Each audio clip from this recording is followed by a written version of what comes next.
Lopez, where we talk everything real estate. Today, my guest is Mick Fiteni from KW Main Line. Hi, Pat. Mick, welcome to the show. Thanks, Pat. Nice to meet you. Glad to have you back, right? You're back again. It's a pleasure. Okay, so there's been a lot of talk, a lot of people, everybody's talking about these real estate lawsuits, right? And how business is done outside of the United States. You being from Australia, right? There you go. And living, throughout the world. What does real estate look like outside of this country? So first of all, I don't want to say how old I am. Well, I can tell, I don't know, I'm 40, I'll be 47 on Thanksgiving. I left Australia in 97. I moved to Holland in 97. Okay. And so, for example, in Holland, you've got your Zillow, which is the funder. Right. And you have listing agents, so to speak. And there are buyer's agents too, but it's more so on the listing side. So a listing goes up and then you just go to the house. And in Holland, there's really no inventory. Like in Amsterdam, for example, I was on a 7-year waiting list for a rental in Amsterdam. So the government housing side of things, there's a list and you can go on this. It's like 7-year waiting list. Okay. So there are people in Holland, when they have a kid, they will already register them onto the rental list for when they get 18. Right. That's how difficult it is. And in Australia, so my brother was a real estate agent for quite a while in Melbourne, and now he's one of the top auctioneers in Melbourne. And my mum is actually now going through the process of wanting to sell her house. So it's actually a good time to talk about that. Right. So in Australia, yeah, it's not like here at all. But so for example, we have no MLS in Australia. Each company would have their website. Right. And what you have in Australia is like Zillow. It's called realestate.com. Realestate.com is actually owned by News Corp. Okay. Is that Rupert? Is that, Yeah. So he owns the Zillow of Australia. Right. And so what happens is, do you want to go through a listing process? Give me a sample. I have a house and I want to sell it. Okay. So I call you because I happen to know you. Okay. And how are you listing the property? How are you marketing it? Because right now, here in the States, you have seller agents and you have buyer agents. You could do both, but you have seller and buyer for the most part. And me as a seller, I'm saying, hey, I have a finder's fee here. I'm going to give $3,000-$4,000, bring a buyer, and I'll pay you, this money. Basically, that's what it is. It's a finder fee. So you're marketing out to every realtor out there because they have an incentive to bring somebody to my house because I'm saying I'm going to pay a finder's fee. Okay. Right? Yeah. Well, and on that point too, like I work with real estate agents all over the world. Right. And there are investors who buy properties from me. And those agents, say, for example, have different commission structures all over the world. So, for example, when I work with my Turkish agents, they're on an 8% commission there. So they expect when I work with them, they want 8%. Okay. And then a Dutch guy, sometimes they're on 3. German, it varies. And with for example, I have it's like South America is different too. Right. It varies. So when it comes to Australia, so for example, you want to sell your home? Right. You call me up. I'm like, hello, hi Pat. I've done some comps. I've sent you basically what it comes down to is there are 3 ways to sell your house. You can sell it on auction. You can list it. Right. And then you can do a private sale, which is just kept within, like a pocket listing. Right. Now, if you do an auction, in that respect, that could go on social media. That could be advertised, goes to all the agents. And then at a certain time, everyone's able to do what they want to do, look at the house. I'll go through the process after that. And what I would be giving to you as a proposal to list your house is those 3 options. I would be explaining to you what it would cost to market the property, which is on you. Okay.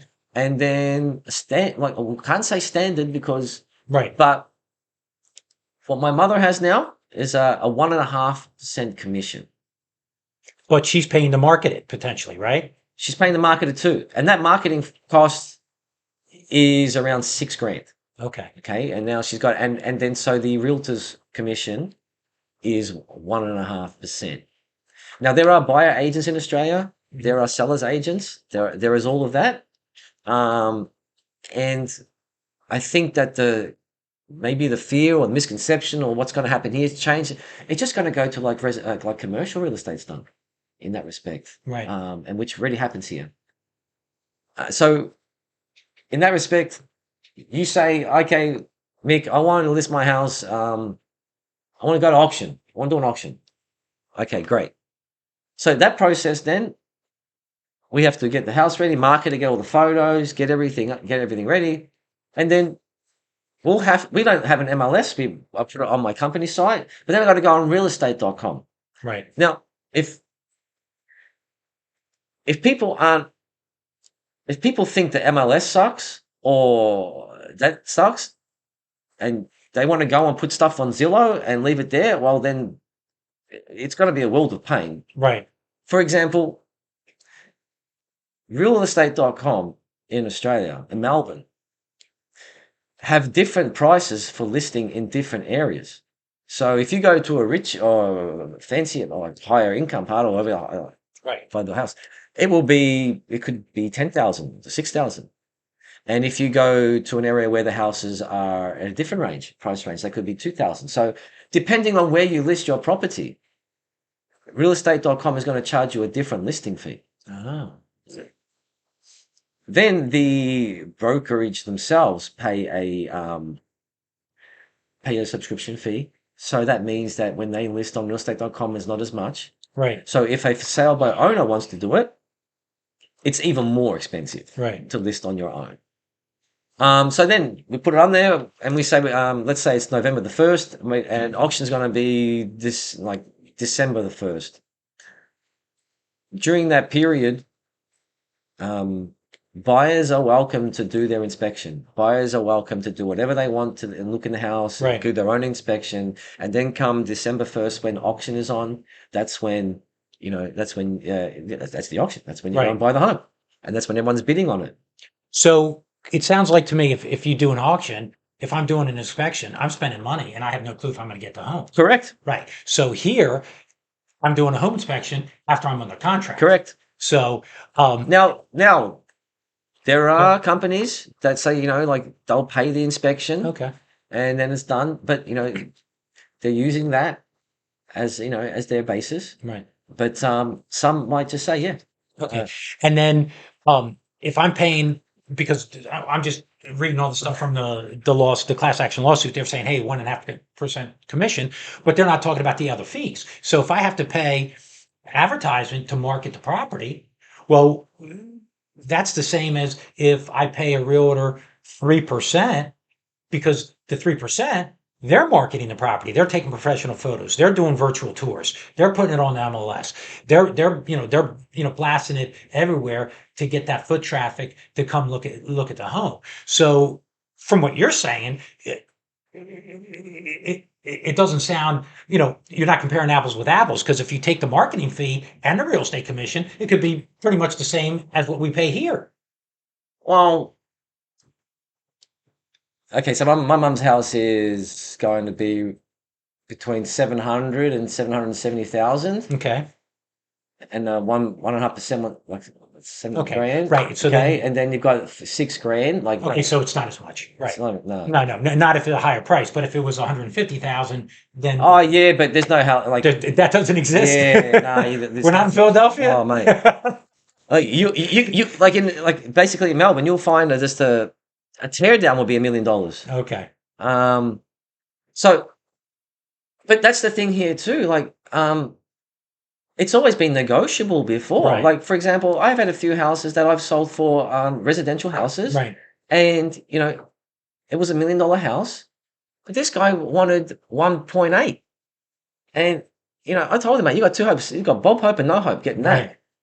Right. But he said, I still want to sell it. I'm like, well, okay, well, it's a 6% commission and I don't want to pay the marketing, because we're not aligned here on the price. Right. He paid for the marketing. Okay. I listed the house. The house didn't sell, but I wasn't out of pocket, and I Right. was able to market it. So, I mean, everything's been negotiable from the start. Right. Just to assume if you're a buyer's agent, just to assume that you get paid by someone else for doing your job, I think is where this sort of lies right now. Right. Um, and in Australia, a buyer's agent, they've made that contract in the start. They've Right. established a relationship. Well, you have a buyer agency here as well. So if you have a buyer agency, you're going to fill out paperwork. You're going to have the buyer sign it, and that buyer's going to say, or the buyer's agent's going to say, I get 3%. Well, if the seller is only paying 2.5, me as a buyer's agent, I could go back to my buyer, say, hey, you owe me 0.5%. For sure. You could do that. So it's there. I mean, most people don't do that. Yeah. But you can do it, just in the contracts that we have right now. Yeah, I mean, I learned from a really experienced agent in this mastermind group, and she was a buyer's agent, and she wouldn't leave the house unless they signed a contract Mhm. and would pay her a fee to start the process. Right. Because she's got gas to pay, she's Absolutely, got stuff yeah. to do. So Yeah, I know people that charge $500. Once they're pre-approved and they want to start looking, they put the list together and they say $500. yeah, so I'm like that now myself too. Like Right. like if you no if you pay peanuts, you get monkeys. Right. So it comes down to that. Okay, so in Australia, they do have buyer agents and the buyers pay them directly, right? Oh, and also from the listing, it's all negotiable. Negotiable. Yeah. So for example, okay, so that's Yeah. another thing too. So that 1.5%, okay, and let's take a brokerage there. Now, if I sell that house to another agent in my office, there is a commission to that buyer agent straight away. If it's a buyer agent from another brokerage from somewhere else, Right. that has to be negotiated with the selling agent. Okay. And then you're negotiating with the selling agent, but you've already had your contract with the buyer with the buyer too. Right. So in other words, if I write up an agreement of sale, if I'm a buyer's agent, I write up an agreement of sale, I could do that for my buyer and say, hey, I'm going to pay the $1 million for the house, but I want $10,000. So to take this deal, you have to pay me $10,000, and then I give that to you, who represents the seller on the listing agent, and that could be negotiated just like that as well. Like, because a lot of times that happens on commercial deals here.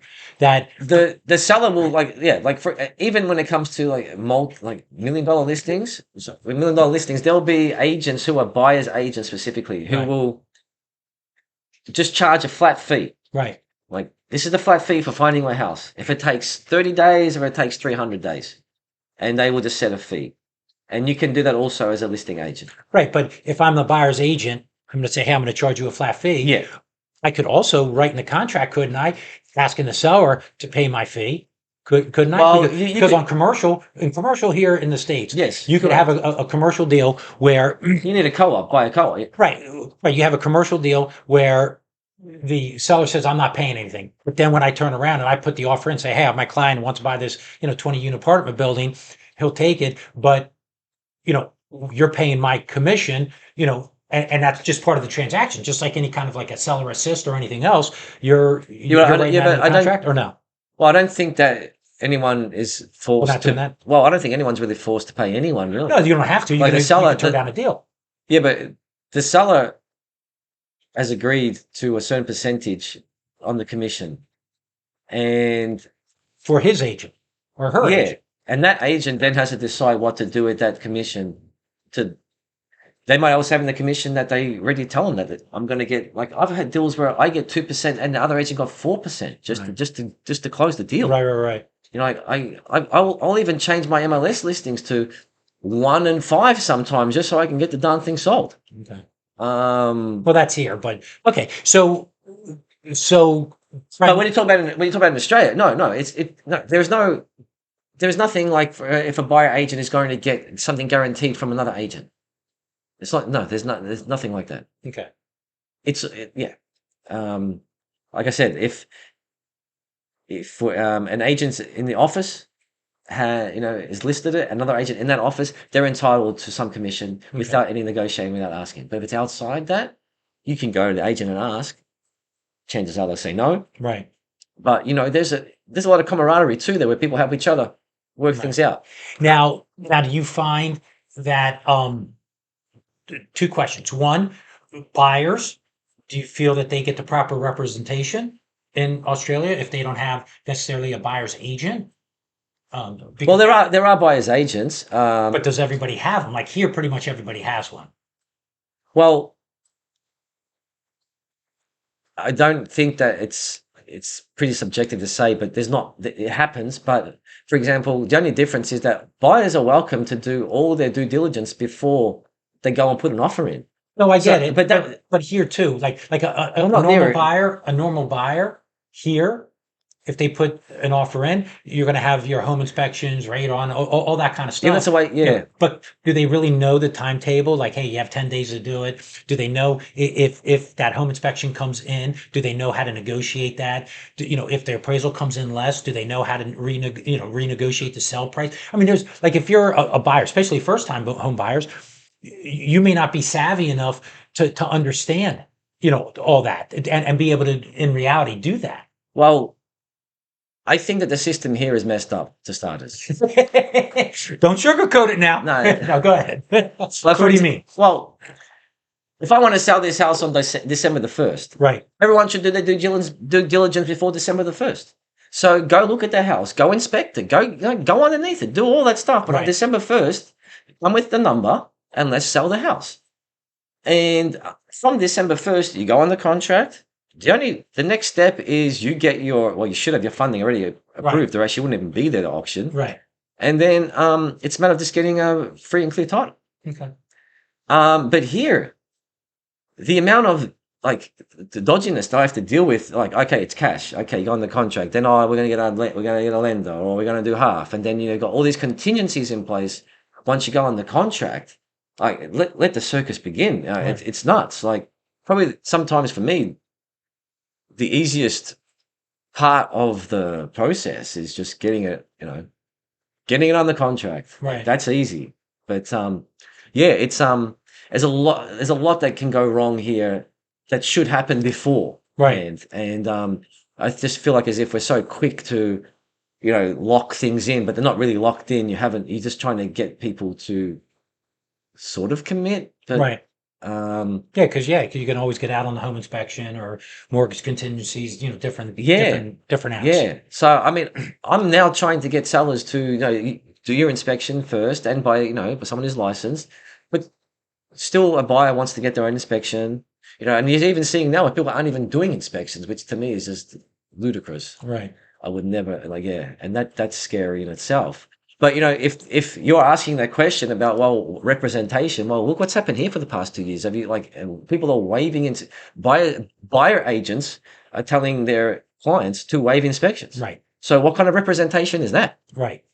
No, you're right. No, there's without question, there's good agents, there's bad agents, and right now, I believe there's too many agents, because if you're talking about, 4 million transactions and you have 1.5 million agents. You're starting to see that now too, where, inventory's down. Right. Okay. But I've always, but you're seeing now things come out. You're seeing tactics, or you're seeing, for example, you marry the home and you date the rate. Right. Or when I bought a home, it was 20% the interest rate. But that can of Coke also cost 10 cents. Right. Yeah, everything's relative. Yeah. So, there are a lot of agents, and this will definitely change things. But, with anything, if you just work, you'll be fine. Right. Cream rises to the top. If you bring value, you bring value. Well, it's real estate. Yeah. I mean, look to your left, look to your right, look up, look left, look down. I mean, it's everywhere. How can you not be busy or find something to do? Right. Yeah. Right. Okay, good. Well, thanks for sharing that, because it's one of the things I was just curious, because just from the lawsuits they talked about different countries, and Yeah, I and mean, there's something different. So just a little bit of perspective, because Australia came up, well, several times in that yeah, lawsuit. I just still think that we have a really good system here with the MLS. Right. And you don't want to move away from like what happens in Australia. You don't want one website to control the market. And you have that now with Zillow. Right. You have that now. Like you have agents paying money to get Zillow leads, like the crappiest leads out there. Like I've tried, and then try to get out of it's been difficult Right. for me personally. I don't know anyone else, but um, I could see it going that route, and people think that maybe that's a good way to do it. But um, I think it could be, I think it could get worse. And the amount of then, like you said,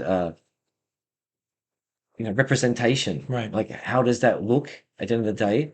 And real estate agents do so much work. I'm not saying that because I'm a real estate agent, but we do so much, and we only get paid when the deal closes. Correct. It's not all the hours where people decide not to buy, and you were with them for weekends and weekends at a time, and then they say, Yeah. you know what, things change. I'm not buying. Exactly. And Yeah. I like Or being so. a professional athlete my whole life. And like, yeah, I would train my ass off, and 1% was the match, Right. and that was a win or lose. But you're just so indebted into it, is that winning or losing is not really, you're just in it. Right. And I just find like as if we could be in a real wishy-washy gray area coming up, and it'd be very interesting to see how everybody reacts, and yeah, and really how they manage the situation. Right. Well, we're going to find out. Okay, so if somebody wants to get a hold of you, because you do buy and sell, you're a realtor, buy and sell for people. So how would they get a hold of you if they wanted to reach out? They could reach me by email at mickfiteni@kw.com, or they could call me at 484-340-0598, or my Instagram at Fiteni the Real Estate Genie. I guess that's the easiest one to remember. Yeah, right. Okay, great. Well, thanks for being on the show. Thank you. Again, because you were on once before, and we may have you again. Who knows? So that's the Real Estate Show with Pat Lopez, where we talk everything real estate. Be sure to follow the show on Facebook and Instagram, and subscribe below. I have great guests on all the time, and we talk about all different subjects. You don't want to miss that. Also, leave a comment. Tell me things that you like, things you don't like, but most importantly, tell me some show topics that you'd like to see in the future. Remember, this show is everything real estate, no limits. Hope you enjoyed the show, and have a great